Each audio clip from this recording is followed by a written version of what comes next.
बिस्मिल्लाहिर्रहमानिर्रहीम। Students, I am Imran Ali, Icom second year की accounting student. जैसे आपको पता है, लास्ट लेक्चर में हमने चैप्टर जो न्यू स्टार्ट किया है, accounts of joint stock company.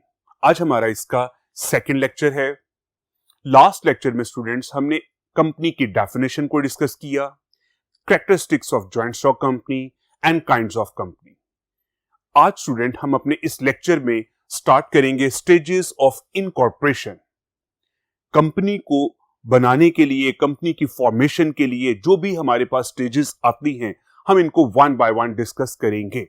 Student, जिस तरह हमने लास्ट लेक्चर में बात की थी, joint stock company remaining two business organisation से डिफरेंट है। सोल प्रोप्राइटरशिप एंड पार्टनरशिप, इन दोनों से चेंज है। जॉइंट स्टॉक कंपनी एक बड़े लेवल का बिजनेस है। सोल प्रोप्राइटरशिप में और पार्टनरशिप में ऑनर्स अपनी ही इन्वेस्टमेंट बिजनेस में इन्वेस्ट करते हैं, सारी मैनेजमेंट खुद करते हैं। जो भी प्रॉफिट एंड लॉस आता है, सोल प्रोप्राइटरशिप या फिर तमाम पार्टनर्स आपस में डिस्ट्रीब्यूट करते हैं। लेकिन जॉइंट स्टॉक कंपनी के केस में ऐसा नहीं है।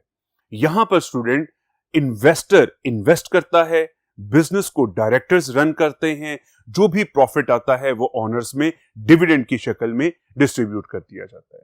तो student, formation of the company, इसमें क्या स्टेजेस है हमारे पास? First of all, promotion of a company. कुछ प्रमोटर्स मिलकर जॉइंट स्टॉक कंपनी बनाने का आइडिया जहन में लाते हैं। फॉर एग्जाम्पल, हम 10 लोग मिलकर एक जॉइंट स्टॉक कंपनी बनाना चाहते हैं। फर्स्ट ऑफ ऑल, आइडिया की बात की जाती है। क्या आइडिया स्टूडेंट, कि कौन सा बिजनेस किया जाए। फॉर एग्जाम्पल, हम लोग मार्केट को देखते हुए हम ये चीज अज्यूम करते हैं, हम फर्नीचर का बिजनेस करना चाहते हैं। तो स्टूडेंट, आइडिया जो भी हमारे जहन में आता है, इसके बारे में इन्वेस्टिगेशन की जाती है। मार्केट को सर्च किया जाता है कि इसकी क्या डिमांड है, क्या इसके सारी इन्वेस्टमेंट है, इसके बारे में इन्वेस्टिगेशन के बाद स्टूडेंट हम लोग वेरिफिकेशन की तरफ आते हैं। First of all, idea, number 2 investigation and verification.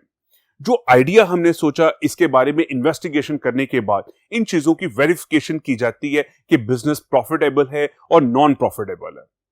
इसके बाद स्टूडेंट नेक्स्ट स्टेज में हमारे पास incorporation of a company.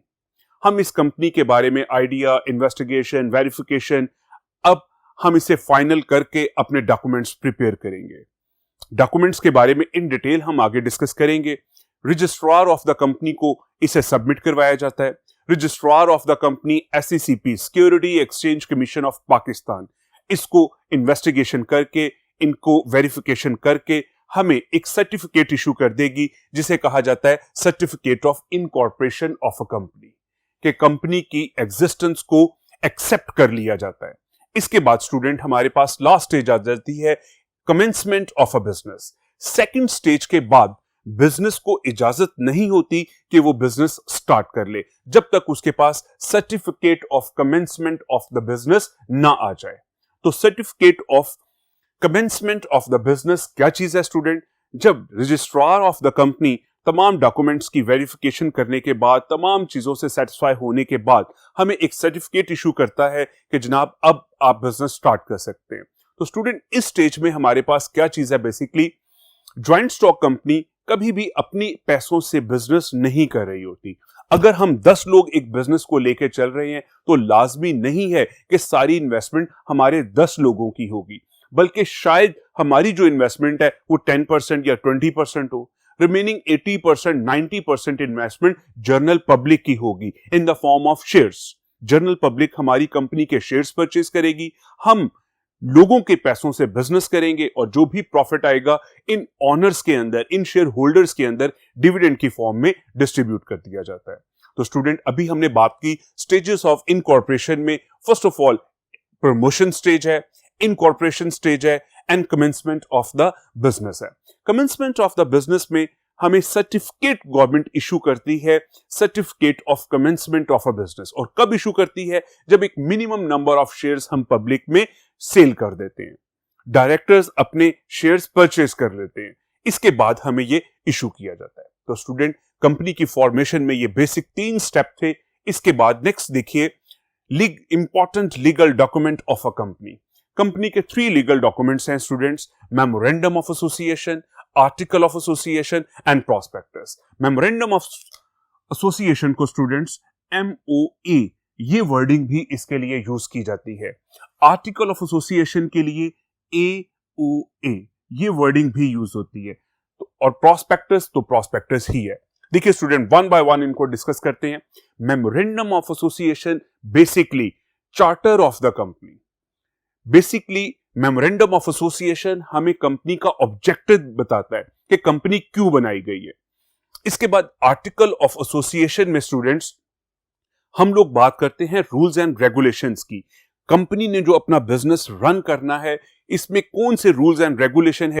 Article of association में उन रूल्स एंड रेगुलेशंस की बात की जाती है जिसमें डायरेक्टर्स अपने बिजनेस को रन करते हैं। तो आर्टिकल ऑफ एसोसिएशन बेसिकली हमारे पास एक पाथ है कि बिजनेस को किस तरह से लेके चलना है, कौन डायरेक्टर्स होंगे, तमाम रूल्स एंड रेगुलेशंस जिस तरह के हमने स्टूडेंट्स पार्टनरशिप के अंदर पार्टनरशिप डीड और पार्टनरशिप एग्रीमेंट, वही चीज बेसिकली आर्टिकल ऑफ एसोसिएशन है जिसमें कंपनी के इंटरनल मामला, तमाम रूल्स एंड रेगुलेशंस को लिखा जाता है। प्रॉस्पेक्टस, तो प्रॉस्पेक्टस भी एक थर्ड लीगल इंपॉर्टेंट डॉक्यूमेंट है। तो स्टूडेंट, प्रॉस्पेक्टस क्या चीज है? वैसे आपने ये वर्ड कॉलेज के एडमिशन के टाइम पे जरूर सुना होगा कि हमने इस कॉलेज का प्रॉस्पेक्टस ले लिया है। तो प्रॉस्पेक्टस स्टूडेंट क्या थी? उसमें सारे कॉलेज के बारे में आपको एक डिटेल बताई गई थी कि हमारे ये चीजें हम कोर्सेज करवा रहे हैं, ये प्रीवियस इसके रिकॉर्ड्स हैं और ये आगे फर्दर आपको कोर्सेज ऑफर किए जाते हैं, उनकी फीसेस के बारे में, उनकी तमाम डेट के बारे में बताया जाता है, कब एडमिशन फॉर्म है और कब, ये सारी चीजें कॉलेज से रिलेटेड। तो प्रॉस्पेक्टस कंपनी के पॉइंट ऑफ व्यू से स्टूडेंट क्या है? कंपनी अपने शेयर्स जनरल पब्लिक को सेल करती है। इसका तरीकाकार क्या होता है student? First of all company एक एड न्यूज़पेपर में इशू करेगी और इस एड को क्या कहा जाता है? प्रॉस्पेक्टस। अगर एक कंपनी ABC कंपनी लिमिटेड अपने शेयर्स बेचना चाहती है तो student first of all ABC company newspaper में एक एड देगी। इस एड को देखकर पूरे पाकिस्तान के जनरल पब्लिक हमसे एप्लीकेशन रिसीव करेगी और हमसे शेयर्स खरीदेगी। तो इस एड को क्या कहा जाता है स्टूडेंट? प्रॉस्पेक्टस। ये हमारे पास 3 लीगल डॉक्यूमेंट्स थे। स्टूडेंट, आज के लेक्चर में अभी तक हमने क्या चीज डिस्कस की? Stages of incorporation. कंपनी की फॉर्मेशन के अंदर कौन कौन सी स्टेजेस आती हैं? नंबर 1 था promotion, number 2 incorporation and third commencement of the business.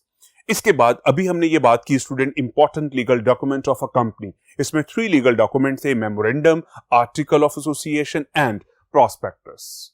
Next देखिए स्टूडेंट, हमारे पास बात आ गई है शेयर्स की। शेयर सिंपल अगर स्टूडेंट मैं इसे उर्दू में बताऊं आपको तो शेयर्स क्या है? हिस्सा। एक बिजनेस के अंदर आपका जो हिस्सा है वो आपका शेयर है और इसी को शेयर्स कहा जा रहा है। लेकिन जॉइंट स्टॉक कंपनी के पॉइंट ऑफ व्यू से हम इसे जरा टेक्निकली लिहाज से बेटा देखते हैं। शेयर्स क्या चीज है हमारे पास? कंपनी के कैपिटल को स्मॉल यूनिट्स के अंदर डिवाइड किया जाता है। फॉर एग्जाम्पल, एक बिजनेस है और इसका कैपिटल है 1 लाख रुपीस। मैं 1 रुपये का एक शेयर बनाता हूं तो स्टूडेंट की हमारे पास 10,000 शेयर्स आ जाते हैं। एक कंपनी, इसका कैपिटल कितना है? 1 लाख रुपीस। मैंने अपनी कंपनी का एक शेयर 10 रुपीस का डिजाइन किया है, बनाया है। मैं इसे 10 पे डिवाइड करूंगा तो मेरा कैपिटल 10,000 शेयर्स में डिवाइड हो जाएगा। तो स्टूडेंट ये क्या हमारे हैं? शेयर्स। तो शेयर्स बेसिकली क्या है? कैपिटल को स्मॉल यूनिट्स के अंदर जो हम डिवाइड कर देते हैं, ये चीज क्या कहलाती है? शेयर्स। अकाउंटिंग ट्रीटमेंट के लिहाज से शेयर्स की स्टूडेंट हमारे पास 2 टाइप्स हैं, प्रेफरेंस शेयर्स एंड ऑर्डिनरी और equity shares. Preference share student क्या है हमारे पास? प्रेफरेंस करना, किसी को प्रेफरेंस देना। ये फॉर एग्जांपल मेरी कंपनी स्टूडेंट, मैं लोगों को शेयर सेल कर रहा हूं। लोग हमसे शेयर क्यों खरीदते हैं? लोग हमसे शेयर्स इसलिए खरीदते हैं कि आफ्टर 1 ईयर कंपनी को जो भी प्रॉफिट होगा वो general public, share holders, honours के अंदर डिस्ट्रीब्यूट कर दिया जाता है, एलोकेट कर दिया जाता है। तो स्टूडेंट, प्रेफरेंस शेयर्स होल्डर को सबसे पहले फिक्स रेट के ऊपर डिविडेंड पे किया जाता है। दैट्स व्हाई इस पॉइंट ऑफ व्यू से ये प्रेफरेंस शेयर्स कहलाते हैं डिविडेंड के पॉइंट ऑफ व्यू से, कि इन्हें हम डिविडेंड स्टार्टिंग में फर्स्ट पे कर रहे होते हैं। Ordinary, equity shares, normal shares, preference shares के अलावा दूसरे कौन से शेयर्स आ जाते हैं स्टूडेंट? इक्विटी और ऑर्डिनरी शेयर्स, जिससे रूटीन में हम प्रॉफिट और डिविडेंड पे कर रहे होते हैं। ये थी स्टूडेंट अभी तक का हमारा काम। नेक्स्ट फर्दर शेयर के से रिलेटेड हमने जो चीज पढ़ने जाना है, नेक्स्ट शेयर कैपिटल। ये शेयर्स की बात की, शेयर क्या था? कैपिटल को स्मॉल यूनिट्स में डिवाइड कर दिया गया, तो वो यूनिट्स क्या कहलाते हैं? शेयर। फर्दर बेटा हम पढ़ने के लिए नेक्स्ट बोर्ड पे मूव करते हैं। जी students, share capital. Share capital basically क्या है? कैपिटल सिंपल, पहले कैपिटल स्टूडेंट सुनिएगा। कैपिटल क्या चीज है स्टूडेंट? हमारे पास ऑनर ने जो भी अमाउंट बिजनेस में इन्वेस्ट की है इज नोन एज कैपिटल। तो share capital, share capital basically क्या है? कंपनी शेयर सेल करके जो भी कैपिटल कलेक्ट करती है लोगों से, हमारे पास अमाउंट आएगी, इस अमाउंट को क्या कहा जाता है? Share capital. तो स्टूडेंट डिफरेंट इसमें टाइप्स हैं शेयर कैपिटल की। Number 1, authorised capital. Authorised capital basically क्या है? A capital with which company is registered at the time of incorporation of a company.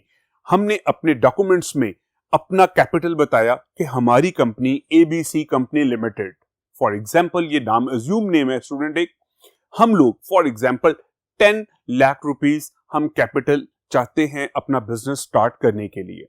अगर government registrar of the company हमें 10 lakh rupees के shares issue करना allow कर देता है, तो ये बेसिकली क्या है? Authorised capital. ऑथराइज्ड कैपिटल को हम registered capital and nominal capital भी कहते हैं। ऑथराइज्ड कैपिटल अथॉरिटी है हमारे पास कि हम इतनी अमाउंट 10 लाख रुपीस के शेयर इशू कर सकते हैं। स्टूडेंट इसे रजिस्टर्ड कैपिटल भी कहा जाता है। Basically at the time of the registration of the company हम जो अपना कैपिटल रजिस्टर्ड करवाते हैं वो गवर्नमेंट हमें अलाउ करती है, that's why authorised capital and registered capital कहलाता है। इसका स्टूडेंट एक थर्ड नेम भी है, नॉमिनल कैपिटल, जस्ट नाम का कैपिटल होना। देखिए, अगर मुझे गवर्नमेंट ने इजाजत देती है कि मैं 10 लाख रुपीस के शेयर इशू कर सकता हूं, तो इस वक्त फॉर एग्जांपल मेरी कंपनी ने अभी 6 लाख रुपीस के शेयर इशू किए हैं, मेरा कैपिटल एक्चुअल क्या होगा? 6 लाख रुपीस, लेकिन अथॉरिटी कितनी है? रजिस्टर्ड कैपिटल कितना है? मेरा नॉमिनल कैपिटल कितना है? 10 लाख रुपीस। जी स्टूडेंट, हम अज्यूम कर लेते हैं फॉर एग्जांपल स्टूडेंट समझाने के लिए कि हमें अथॉरिटी मिली है 10 लाख रुपीस के शेयर, 10 लाख रुपीस का कैपिटल हमें अथॉरिटी मिल गई है। मेरी कंपनी 10 लाख रुपीस के शेयर इशू कर सकती है, is known as authorised capital. Issued capital student, अब 10 लाख रुपीस के कैपिटल में से फर्स्ट ऑफ ऑल मैं फॉर एग्जांपल 6 लाख रुपीस के शेयर सेल करना चाहता हूं। हमारी कंपनी अपनी पॉलिसी के अकॉर्डिंगली, अपनी फिजिबिलिटी रिपोर्ट के अकॉर्डिंगली फिलहाल 6 लाख रुपीस के शेयर इशू करना चाहती है। जितने शेयर्स मैं पब्लिक को ऑफर करूंगा स्टूडेंट, ये चीज बेसिकली क्या कहलाती है? Subscribed capital. नेक्स्ट स्टूडेंट्स देखिए, जितनी अमाउंट के शेयर्स मैं पब्लिक को ऑफर करूंगा ये बेसिकली क्या कहलाता है? Issued capital. नेक्स्ट देखिए student, subscribed capital. Subscribed word है सब्सक्रिप्शन से। मेरे पास जितने जनरल पब्लिक से एप्लीकेशन रिसीव होंगी, जितनी अमाउंट की एप्लीकेशन स्टूडेंट मेरे पास रिसीव होंगी, ये अमाउंट क्या कहलाती है? Subscribed capital. फॉर एग्जांपल मेरे पास 6 लाख से ज्यादा एप्लीकेशंस आ गई हैं, 7 लाख की एप्लीकेशंस आ गई हैं, तो बेसिकली ये चीज क्या है स्टूडेंट? हमारे पास सब्सक्राइब्ड कैपिटल। नेक्स्ट स्टूडेंट हमारे पास पेड अप कैपिटल। हमारा वो एक्चुअल कैपिटल है जो हमने लोगों को इशू की है। जब मेरे पास एप्लीकेशंस आ गई हैं स्टूडेंट, कंपनी इनकी सॉर्टिंग करेगी, इसकी चेकिंग करेगी। चेकिंग करने के बाद जितने के शेयर्स हम पब्लिक को इशू कर देंगे, जिनसे एक्चुअल अमाउंट हमें रिसीव हो जाएगी, ये बेसिकली स्टूडेंट फिर क्या कहलाता है? हमारा paid up capital. Called up and paid up, एक कॉल्ड अप का भी कॉन्सेप्ट था, लेकिन स्टूडेंट अब वो चीज खत्म हो चुकी है। तो नॉर्मली यही 4 फॉर्म्स अब चल रही हैं। ऑथराइज्ड कैपिटल, जितनी अथॉरिटी हमें मिली है। Issued capital, issued capital student जितने शेयर्स हम पब्लिक को ऑफर करते हैं, इसके अगेंस्ट जितनी एप्लीकेशन हम रिसीव करते हैं, ये सब्सक्राइब्ड कैपिटल। और एक्चुअल जितने शेयर्स हम पब्लिक में इशू कर देंगे, बेसिकली ये चीज क्या कहलाता है? Paid up capital. तो स्टूडेंट हमने शेयर की बात की, शेयर कैपिटल की बात की। नेक्स्ट देखिए वैल्यू ऑफ शेयर। स्टूडेंट एक शेयर की क्या वैल्यू है? प्रीवियस बोर्ड पर जिस वक्त हमने शेयर की बात की थी, मैंने स्टूडेंट आपको क्या बताया था कि हम अपने capital for example 1 lakh rupees को 10 पे डिवाइड करके नंबर ऑफ शेयर्स हमारे पास 10,000 शेयर्स की वैल्यू, नंबर ऑफ शेयर्स 10,000 आ जाते हैं। हमारे एक शेयर की वैल्यू कितनी थी? ₹10। तो पार वैल्यू ऑफ शेयर क्या है स्टूडेंट हमारे पास हमारी एग्जांपल में? ₹10। बेसिकली जो original price of the share है, face value of the share, इसका स्टूडेंट एक और नाम भी है नॉमिनल वैल्यू। फर्स्ट क्या है? Par value, original price. Share के ऊपर जो भी इसकी प्रिंटेड प्राइस है, ओरिजिनल प्राइस, फेस वैल्यू और पार वैल्यू है। इसका थर्ड नेम भी है nominal value of the share. Book value of share. अगर हम शेयर की book value student find out करना चाहते हैं तो इसका वे क्या है? हम अपने ऑनर्स इक्विटी को आउटस्टैंडिंग नंबर ऑफ शेयर्स पे डिवाइड कर देंगे, तो जो भी कैलकुलेटेड वैल्यू आएगी ये स्टूडेंट हमारे क्या होगा? Book value. Book of accounts के अकॉर्डिंगली ऑनर्स इक्विटी को डिवाइड किया जाता है student outstanding number of shares पर। जो भी कैलकुलेटेड अमाउंट आएगी वो स्टूडेंट हमारा क्या होगा? Book value of share. Next देखिए बेटा मार्केट वैल्यू। किसी भी चीज की मार्केट वैल्यू को किस तरह डिटरमिन किया जा सकता है? मार्केट से। और शेयर की मार्केट स्टूडेंट क्या है? Stock exchange. नॉर्मली किसी मार्केट से आप लोग स्टूडेंट अपने शेयर्स नहीं खरीद सकते। शेयर्स एंड डिबेंचर्स जो भी सेल परचेज होते हैं बेसिकली स्टॉक एक्सचेंज के अंदर इसकी सेल और परचेज होती है। तो स्टूडेंट स्टॉक एक्सचेंज से डिटरमिन की जा सकती है अपने शेयर की मार्केट वैल्यू। स्टूडेंट देखिए डिमांड एंड सप्लाई का कॉन्सेप्ट है। फॉर एग्जाम्पल मेरे पास किसी भी कंपनी के शेयर्स हैं, मैं इसे 1 लाख रुपीस वाले share, for example 1 lakh rupees वाले शेयर 1,20,000 में सेल करना चाहता हूं, और अगर मेरे पास इसका बायर भी आ जाता है और मैं इसे सेल करने पर एग्री हूं और वो बाय करने पर एग्री है, तो हमारी मार्केट प्राइस शेयर्स की क्या बन जाएगी? 1,20,000। डिमांड एंड सप्लाई जहां पे मैच कर जाएगा हमारा, जहां पे प्राइस सेटल हो जाएगी, सेलर चीज सेल करने पर विलिंग है, बायर चीज परचेस करने पर विलिंग है, तो ये चीज बेसिकली क्या है? Market value. स्टूडेंट हम सब लोग मोबाइल फोन यूज करते हैं, आप लोग भी यूज करते हैं। आप लोग कहते हैं जी मेरे पास जो मोबाइल फोन है 40,000 रुपीस का है, इसकी मार्केट वैल्यू इस वक्त। अगर आप एक्चुअल मार्केट में जाते हैं और वो 40 में सेल कर देते हैं तो ऑब्वियसली इसकी प्राइस, मार्केट प्राइस 40 है, और अगर वो 30 में सेल होता है और इससे ऊपर आपको अमाउंट नहीं मिलती तो स्टूडेंट फिर उसकी मार्केट वैल्यू 40 नहीं है, बल्कि क्या प्राइस है? मार्केट प्राइस क्या है? 30, जहां पे बायर परचेज करने के लिए विलिंग है। तो ये स्टूडेंट हमारे पास शेयर की 3 फॉर्म्स आ गई। लास्ट स्टूडेंट आज के लेक्चर में इशुएंस ऑफ शेयर्स। हमने शेयर्स इशू करने। कंपनी शेयर्स क्यों इश्यू करती है? बेटा हमारे पास इसके 2 पर्पस होते हैं कंपनी के शेयर्स इशू करने पर, for cash, for other than cash. Company की फॉर्मेशन के बाद कंपनी अपने शेयर्स इशू करेगी। इशू करने का तरीका प्रॉस्पेक्टस इशू किया जाएगा, उसके अगेंस्ट एप्लीकेशन आएंगी। एप्लीकेशन की सॉर्टिंग के बाद हम इन लोगों को शेयर्स अलॉट कर देंगे, अपने शेयर होल्डर को, जनरल पब्लिक को, ऑनर्स, और बेसिकली जो लोग हमारी कंपनी के शेयर्स खरीदते हैं बेसिकली वो कंपनी के ऑनर्स होते हैं। बेसिक पैसा उन्हीं का यूज हो रहा होता है, और जो लोग काम कर रहे होते हैं स्टूडेंट वो लोग डायरेक्टर्स होते हैं। तो डायरेक्टर जब शेयर बेचेंगे, क्यों बेचेंगे? बेसिकली कैश के लिए। हम क्या बात कर रहे हैं? Issuance of share for cash. Company shares क्यों इशू करती है? कैश के लिए। कंपनी ने बिजनेस स्टार्ट करना है, कंपनी अपने शेयर्स जनरल पब्लिक में सेल करेगी कैश के लिए। For other than cash, some time company cash के अलावा क्या स्टूडेंट एसेट्स वगैरह कुछ परचेज कर लेती है, किसी दूसरे बिजनेस को एक्वायर कर लेती है, किसी दूसरे बिजनेस को परचेज कर लेती है, acquisition of the other business, इसके लिए भी हम समटाइम शेयर्स इशू करते हैं। तो बेसिकली कंपनीज शेयर्स क्यों इशू करती हैं? For cash and for other than cash. Student ये था हमारा बेसिक लेक्चर।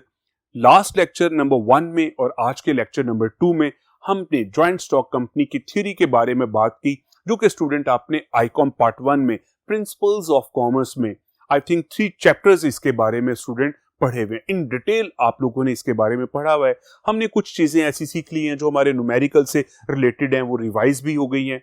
लास्ट लेक्चर में हमने डेफिनेशन की बात कर ली, कंपनी के कैरेक्टरिस्टिक्स की बात कर ली, हमने काइंड्स ऑफ कंपनी की बात कर ली। तो स्टूडेंट ये भी जरूरी है, आप ये ना सोचिएगा कि न्यूमेरिकल, शॉर्ट क्वेश्चंस भी आएंगे और इन्हीं शॉर्ट क्वेश्चन से हमारे एमसीक्यूज भी बनते हैं। आज के लेक्चर में जो चीजें डिस्कस की, इनको बहुत अच्छा सा रिवाइज कीजिएगा स्टूडेंट। नेक्स्ट लेक्चर में इंशाल्लाह हम न्यूमेरिकल की बात करेंगे। अल्लाह हाफिज।